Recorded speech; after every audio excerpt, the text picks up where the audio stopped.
Hola, buenas tardes. Estoy muy contenta de estar reunidos con ustedes, nuevamente como cada jueves, conociendo más acerca de nosotros mismos y continuando con el tema del video pasado de los arquetipos.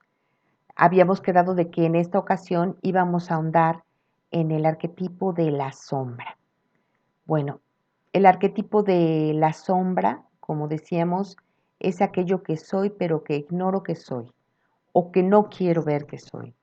Entonces la sombra es lo que rechazamos, es aquello que de nuestra propia identidad que no queremos ver, que no queremos que tampoco los demás a veces vean o no queremos reconocerlo como propio.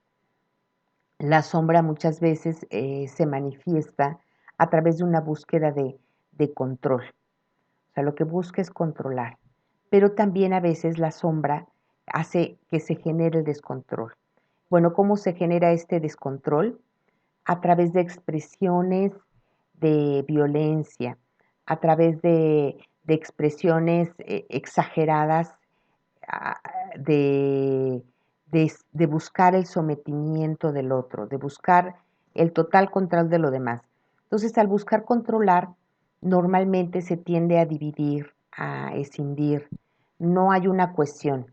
Es únicamente lo que yo quiero lograr, lo que yo busco, lo que yo pretendo y no me fijo en nada más que en mi objetivo y bueno, llego incluso a manifestar estos actos de violencia que, bueno, a nivel clínico son muy frecuentes que algunos pacientes manifiesten la ira, manifiesten una violencia desmedida ante circunstancias que a lo mejor no serían o no requerirían este tipo de manifestaciones.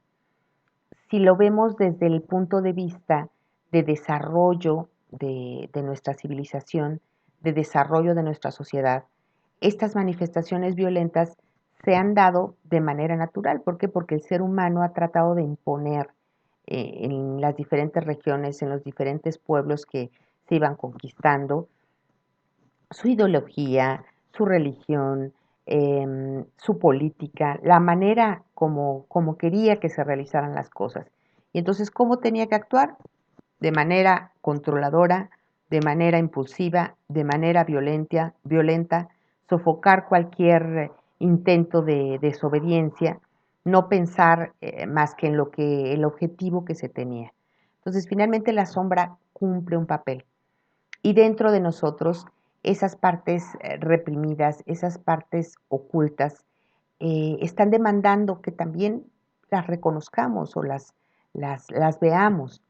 Y por eso es importante que nosotros también hagamos esta parte de autoconocimiento personal, de reconocer, bueno, qué es aquellas cosas de mí que no estoy aceptando, que no quiero que los demás sepan, que las rechazo, que las censuro.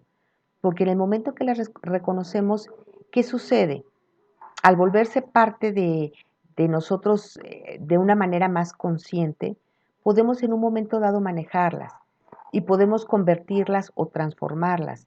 La sombra, si bien es violenta, es impulsiva y trata de dividir, al momento que yo la reconozco, puedo utilizarla como un medio para dar fortaleza a otros, como un medio para generar unión, como un medio para generar que exista una cooperación, por ejemplo, entre un grupo de personas. Hay grupos que han sufrido mucha crítica, ¿no? Y mucha violencia.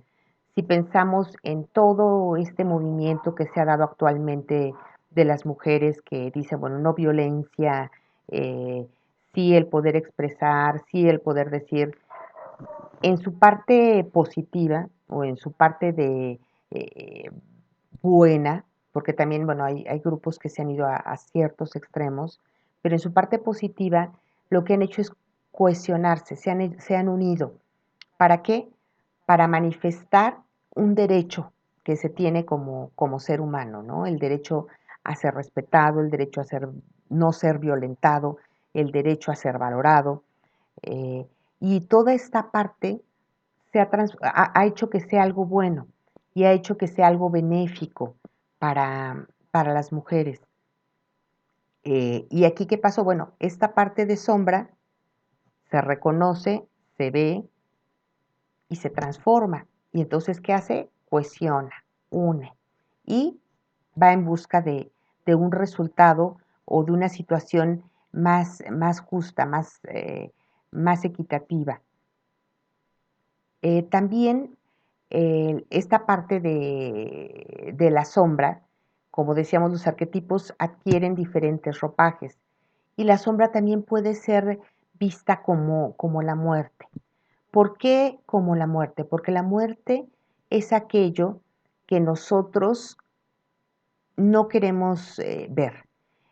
A pesar de que es lo que nos acompaña desde el primer aliento de vida, es algo que normalmente no queremos ni pensar en nuestra propia muerte, ni pensar en la muerte de nuestros seres queridos. Los griegos decían incluso que la muerte era la hija de la noche y hablaban de las tres hermanas, la que tejía el hilo de la vida, la que lo medía y decía hasta qué duración iba a tener la vida de ese individuo, y Artropos, que era la que lo cortaba y decía, bueno, hasta aquí termina la vida de esta persona.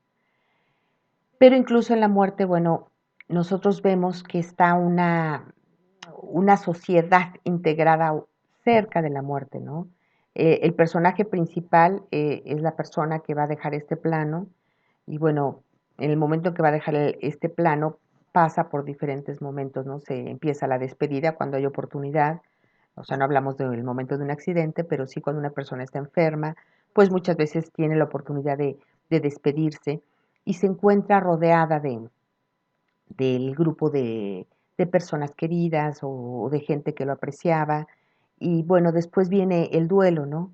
En el cual todas esas personas que lo acompañaron en el proceso, pues también tienen que enfrentarse, ¿no? O aceptar que existe esa situación que nadie quiere, que no queremos ver en nadie, pero que sin embargo ocurre y que en algún momento nosotros vamos a ser los protagonistas de esa última escena, ¿no? Que es la muerte. Y así como este ropaje que adquiere la sombra, que es a la muerte, también hay otros ropajes que nadie queremos ver.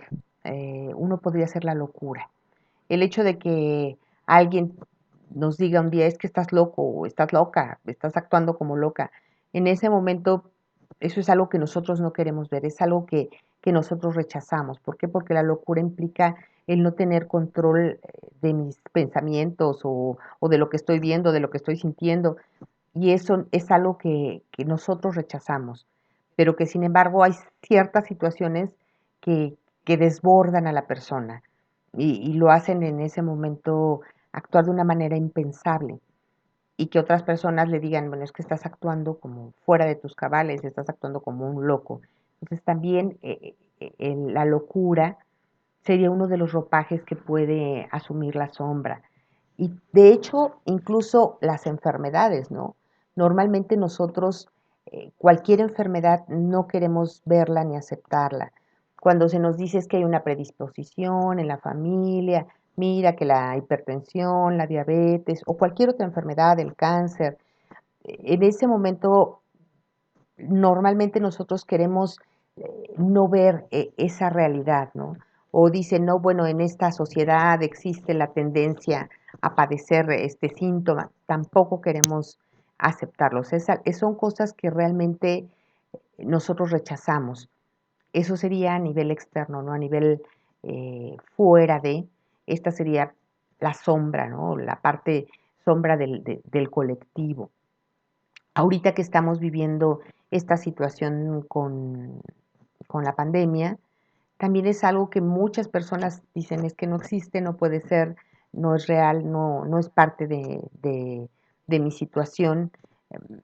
Y bueno, a veces en vez de tomar las medidas o tratar de adaptar la vida a los cambios que nos está exigiendo el momento, tratan de decir de evadirse y de decir que definitivamente esto no existe.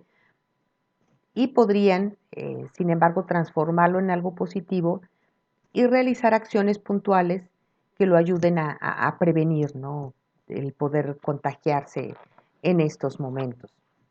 Entonces, como vemos, aunque esta parte de la sombra existe tanto en el afuera como dentro de nosotros, dentro de nuestra personalidad, mientras más seamos capaces de ir integrando estas partes rechazadas, estas partes em, que realmente nosotros vemos como indeseadas en todos sentidos y que no aceptamos y que incluso a veces puede ser cosas que nos identifican con algo, ¿no?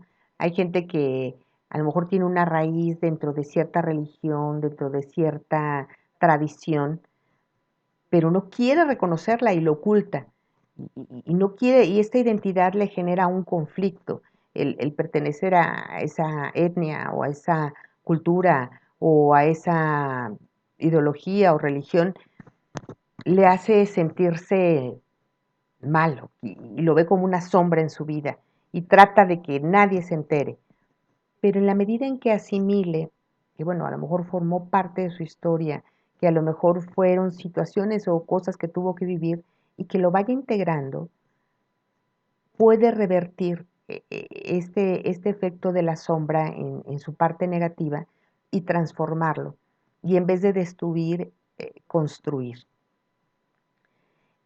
Ahorita, bueno, se me vino a la mente, por ejemplo, el libro de Crimen y Castigo, donde el personaje principal, Raskolnikov, cuando mata a la usurera, bueno, aquí se ve que actúa la sombra, ¿no? Esa parte impulsiva, esa parte impensada de ese muchacho que era solitario, callado, que a lo mejor no se podía intuir desde fuera, pero que sin embargo estaba adentro con toda esa ira y con todo ese enojo y con toda esa inconformidad, porque no había él no veía una justicia en el entorno, ¿no? Y se convierte en un acto, y bueno, y viene esta situación de la muerte de la usurera.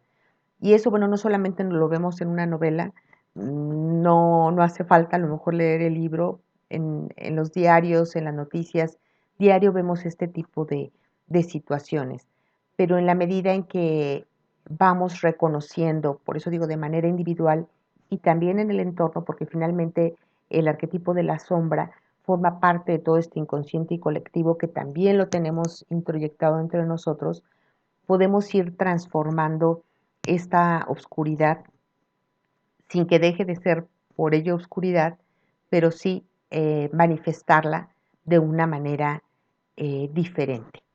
Me dio mucho gusto que estuviéramos reunidos el día de hoy aquí. En el próximo video vamos a revisar el siguiente arquetipo. Espero que les esté sirviendo todo esto. Yo creo que mientras más nos conocemos, como dice el eslogan de mi página, conocer quién eres te hace más libre y creo que esto es el camino, el poder conocernos, reconocernos y ser cada día seres más completos. Nos vemos la próxima semana. Hasta pronto.